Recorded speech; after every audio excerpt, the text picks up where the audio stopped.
Hi, hello everyone. Welcome back to the channel. My name is Fantisma. Hello. Today we're going to be talking about no other than Smile 2. Yes, so this look is inspired by pretty much the whole movie. Like not major specific things, but the lipstick smudge plays a role in the movie a little. The silver eyeshadow is something that Skye wears in the movie as well. So it's tied pretty much to like her makeup. But then for the overall look, the character of Skye I saw was inspired by Lady Gaga. So this to me, she has blondish hair with roots in the movie, but I don't have that. This is what I got for now. So I'm giving you my little blind Gaga fantasy with kind of like, that still pop aesthetic, but it's giving like the darker kind of, badass girl type pop. So that is what the look is today. Yes. I am so ready to get into this. I had such an experience watching this. I really loved some things about it. There were other things I didn't care for as well, but trust in spoilers, I'll be getting into those. But I was really excited, especially knowing that Parker Finn, who made the first film, also made this one. They really do feel different tonally, which isn't a bad thing. I think you really have to kind of go into the movie not comparing the two, because I think you'll probably walk away liking it less if you do compare them. But yeah, I think, there are things that I've agreed with a lot of people about, that I've seen that some things in this one work better and vice versa with the first. And I think that's one of the things that I would also agree with and really appreciate, is like neither film is the same, and that's good. I think, to go into making a second movie, like we kind of already know what is going to be, the big twist or whatever, but they changed enough things that it did somewhat feel like its own entity, and for good and for bad, but we'll get into that in the spoiler section. But yes, I'm not going to ramble any longer. We're gonna get right into it. We'll definitely say, I think I already said that the movies are tonally different. Very, very much so. This one takes more of a comedic approach at times, which, wasn't bad. But I think the first, movie had much more of a straightforward, serious tone, where this one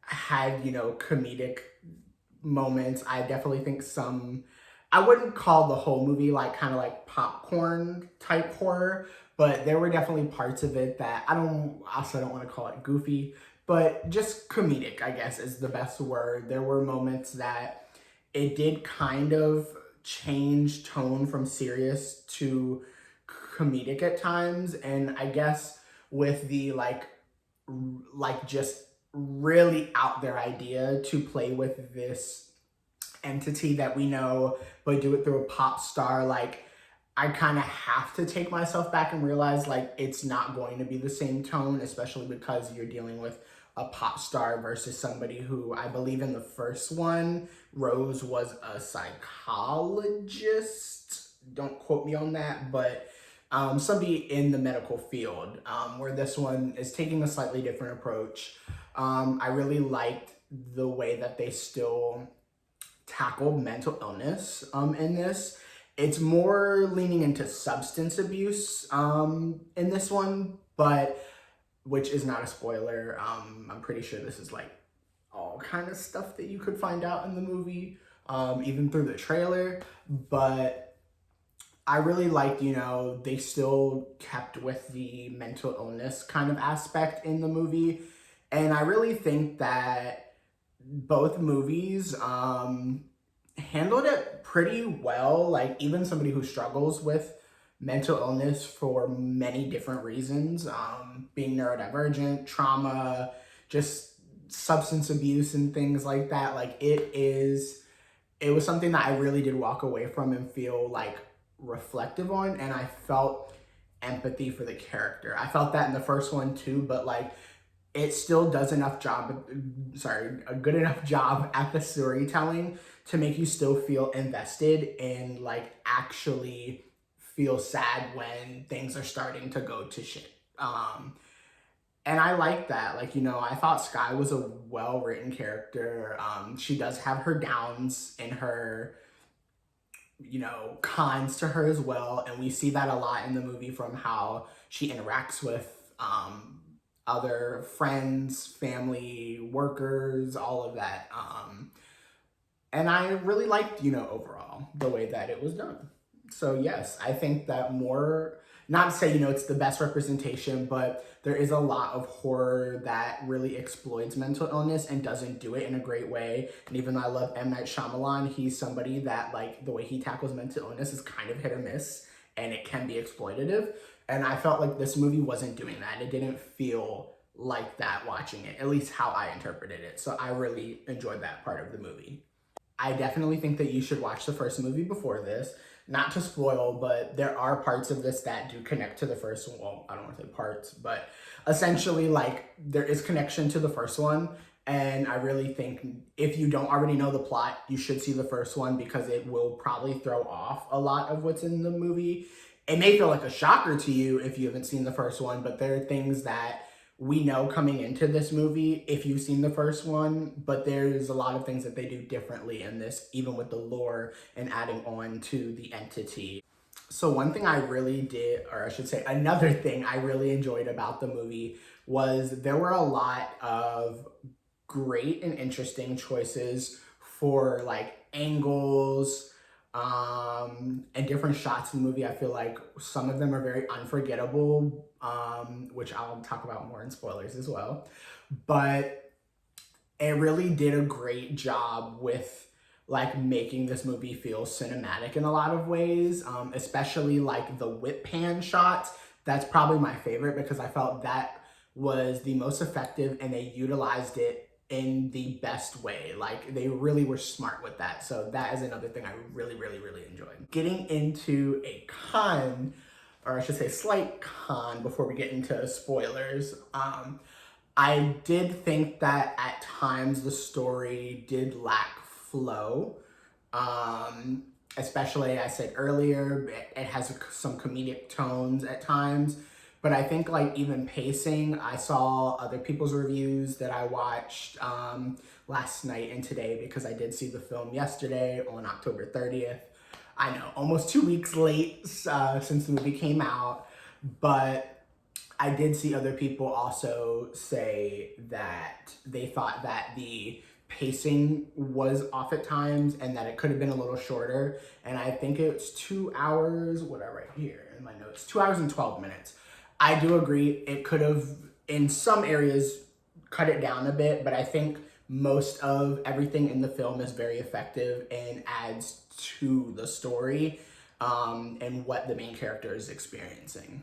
So, you know, I will agree with that. Another great standout is there were a lot of people, I don't want to say too many characters, but there were some characters that I don't want to say they weren't utilized enough because maybe like genuinely that was what it was going for. And if they did add more to some characters, the movie probably would already be longer.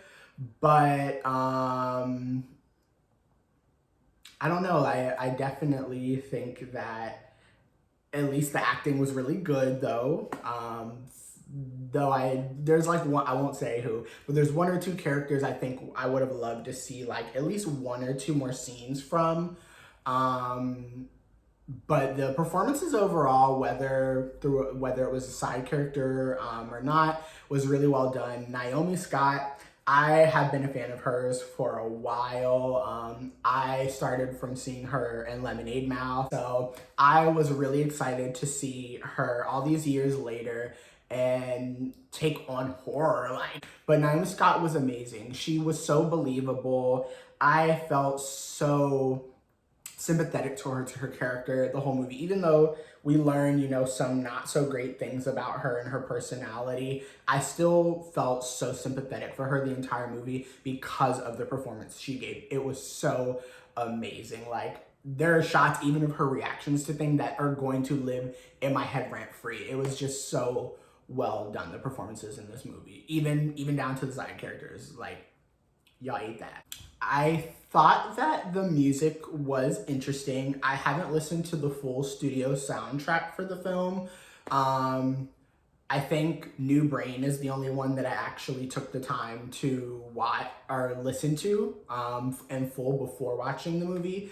I won't lie, it is catchy. I have caught myself, you know, singing it in my head, especially, like I said, the Neurodivergent. So it keeps going. I don't know if I would go and listen to the other ones in full. Naomi Scott is a great singer. I don't know if she collaborated and did any of the songwriting or anything for the film, but I thought it was pretty decent. It wasn't bad. It didn't feel generic, like just thrown in because she's a pop star. I just don't know if any of it was per se a standout for me, but I would say out of what I've heard from the film, New Brain is probably the one that most people are going to gravitate towards. It's the most ear-catching, even though we do get a ballad too, so I might listen to her because I kind of like the lyrics of it when I heard it in the movie, so yes. The gore in this film was also really, really well done. I will say the special effects were not good for every part, and I'll get into that again in spoilers, but at least for like any deaths or like, you know, violent scenes, like the gore was really, really, really well done. So I really enjoyed that as well. I don't know if I would say better than the first. Maybe they're equal to each other in that lane. But yeah, the gore was really good. There's a few scenes specifically, but I will get into those because I have those written down as some of my favorites. And then the last point that I want to add before we get into spoilers, I really am not a fan of jump scares at this point in time as a horror fan. That all of the jump scares in this movie, okay, I won't say all. I think there's one or two that I didn't care for. But like genuinely, it is hard for movies nowadays to have jump scares and then be effective and have a purpose. And the ones in this movie had a purpose. They were not just thrown in. They added to the atmosphere. They added to what was going on, the psychological aspect of it. So that I don't have any notes on. That was one of the best parts about this movie, is like that the jump scares were actually good and utilized in purposeful ways. So y'all did that. But without further ado, we are gonna get into spoilers. I'll try to keep that part shorter. But yes, let's get into spoilers. For the characters, I definitely think that Skye was one of the best performances. Elizabeth, Gemma, I like the actor. I don't know if I've seen her anything, but she definitely gives like almost like a comedic tone to her acting. Don't want to pigeonhole her, but you know, I would like to see more things from her. Like, she was just a good supporting side character, even though we end up finding out that like it's all a hallucination for the most part, or I think the entire time that she's there with Skye is a hallucination from the entity. But I did like her character. I think I already said Elizabeth. I enjoyed Elizabeth. Morse was okay. Joel, oh my gosh, like, I felt so bad for him, like, continuing into this movie, sorry, word fart, whatever it's called. But yeah, I really thought that even the few minutes that he was in, great on screen. Morse was okay. Joshua, the assistant, I think that's his name, he was okay. Darius, okay. To me, didn't really, I get why they served a purpose in the story, but didn't really add anything to me. I definitely think, in my opinion, I really think Gemma was a good touch, but maybe not necessary to the story, in my opinion. Joshua loved, you know, cute actor, but I'm not saying this to the actor, but genuinely, I think that like he could have been cut from script and it would have been fine. I think that that was a character, in my opinion, that just wasn't needed to add anything to the story. I hope that doesn't sound harsh, but that's everything I have to say for the characters. We're gonna keep it moving. Next, we're gonna get into some of the parts that I liked best. I kind of don't have these written like in a very strategic way or organized way. It's you know, outlined but not spaced out well. So I'm going to be referring to my notes just slightly, just talking on this next section. But for the best parts, I really love the opening scene with Joel, and literally, like, it was just so hectic and crazy. I felt so bad for him, especially the way that the first film ended. Literally seeing the scene, I think it was of Rose's body. I don't know if he was imagining it or if it was real, but literally, like, in the snow, walking past, I think, like, her burning body, about to, like, go try to kill somebody and have a witness, like, to pass on the entity. It was just like wild. And then he's a cop on top of that, so it just adds to like he can kind of get away with it because of that. But then the special effects were just so good. Like, even this, like, seeing this on my face, it makes me think of him just getting smushed by the car, scattered out, and it's just in the smiley face, and bam, that's the opening of the movie. So good, so good. Next, I want to talk about the weight kill scene, or the weight plate scene with Lewis, is that his name? Lewis, sorry, I almost forgot his name. With Lewis, that essentially, he's the one that passes the entity on to Skye. That was so good. Just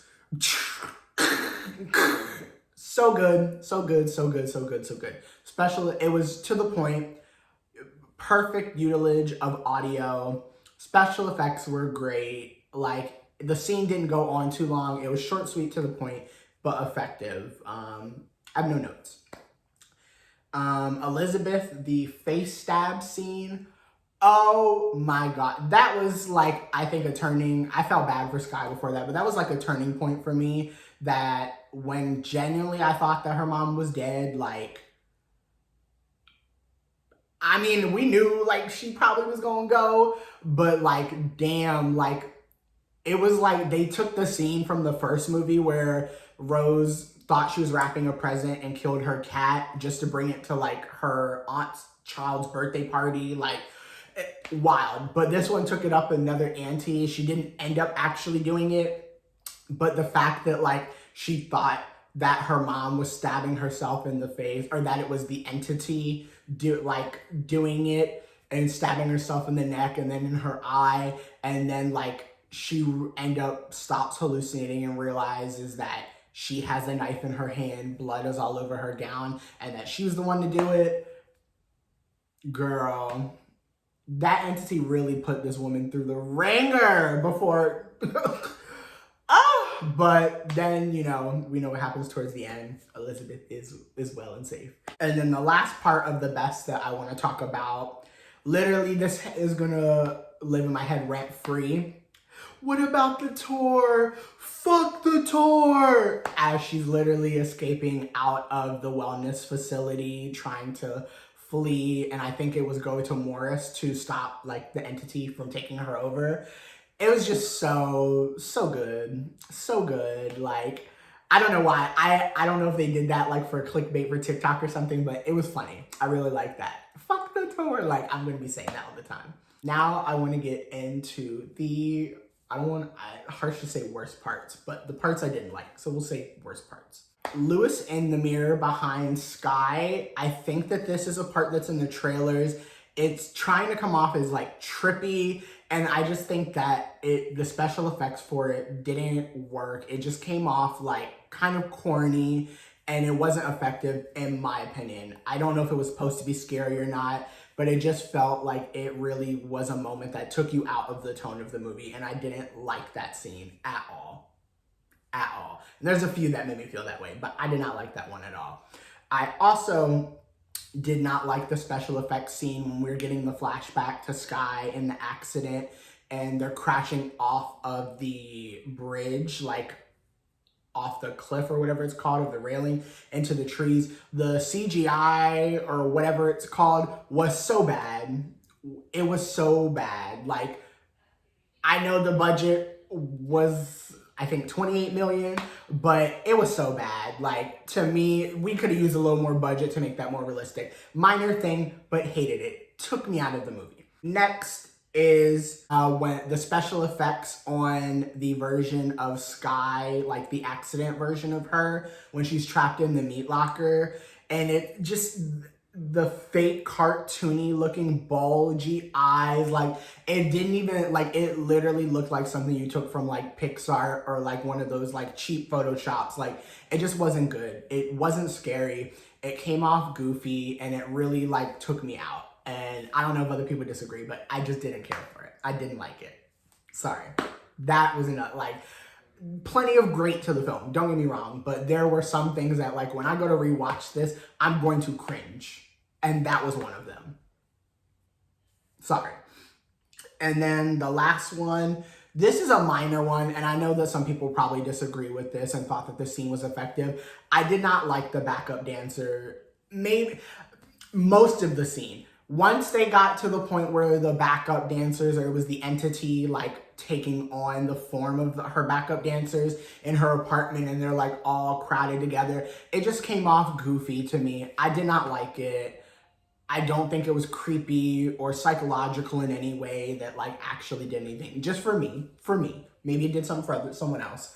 But I didn't like the scene up into the point where it started like actually the entity and the, you know, her backup dancers taking over her and like ripping out her hair, and then that's the point where the hand gets stuck down the mouth that we're supposed to essentially get that she's been partially possessed.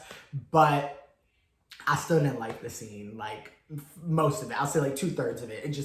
It didn't give what it needed to give. But that's the last part to talk about, and the worst parts I did not like. And then a little honorable mention, I felt so much secondhand embarrassment for her, like when she was hallucinating for the fundraiser event for the kids, not only just like the teleprompter, but literally having a fucking mental breakdown. But then the point that like she thinks she's seeing her dead husband and then pushes the old lady off the table. I literally screamed, whatever the word is, in the theater, like of secondhand embarrassment for her. Like, it was effective, but I was like, girl, oh, you're having the worst days of your life. Days. Ugh.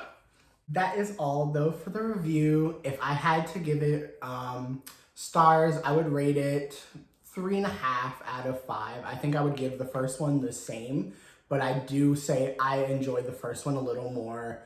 I would still come back to this, but I definitely still feel like after watching both movies, there were a lot of parts of this that were better, scarier, but I do enjoy the first one overall more. So I'm gonna give it 3.5 out of 5 stars. But thank you so much. If you've made it all the way through the video, please consider liking, commenting, subscribing, and sharing if you really loved it, baby, because I am gonna be back for more giving drag and talking about horror. So I can't wait to keep bringing it to y'all. Love you guys so much. I hope you have a great day. Take care, and I am out.